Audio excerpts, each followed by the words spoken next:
Grande agitation sur l'Europole 2. Depuis le mois d'avril, des dizaines de milliers de mètres cubes de terre sont déblayés et remblayés. Deux importants chantiers sont en cours de réalisation, le terrassement de nouvelles plateformes industrielles et des travaux préparatoires à la création d'un futur giratoire. Le carrefour giratoire qui sera situé donc sur la RD 661 va devenir l'accès principal de la ZAC Europole 2 pour reporter les flux entre la ZAC Europole 1 et l'Europole 2.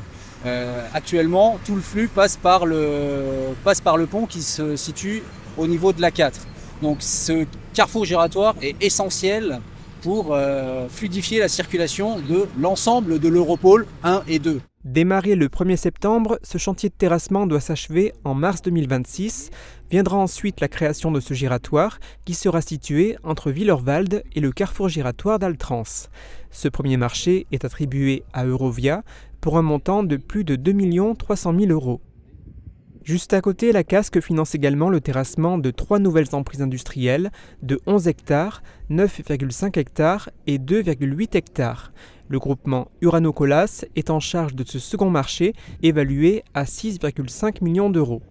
La plus grande plateforme est destinée à accueillir le projet du logisticien Wirtz Group, qui pourrait créer entre 150 et 200 nouveaux emplois. Pour l'instant, le planning est tenu et l'objectif étant de finir à la mi-octobre ou à la fin octobre de cette année. Donc les plateformes seront terminées à ce moment-là. Les terrains seront donc prêts à accueillir de nouvelles activités.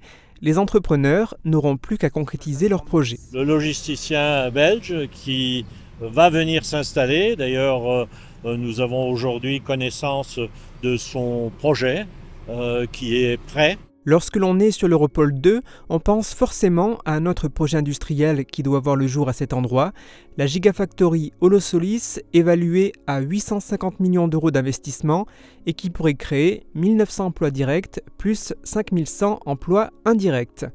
Où en est-on au niveau de ce projet-là? Il reste quelques négociations à mener, notamment en matière financière. C'est un projet gigantesque, donc voilà, c'est un souci majeur pour eux, évidemment, mais il n'y a aujourd'hui, à ce jour, aucun signe de retrait ou d'arrêt du projet. Donc il suit son cours et il s'installera donc sur la parcelle en face comme prévu.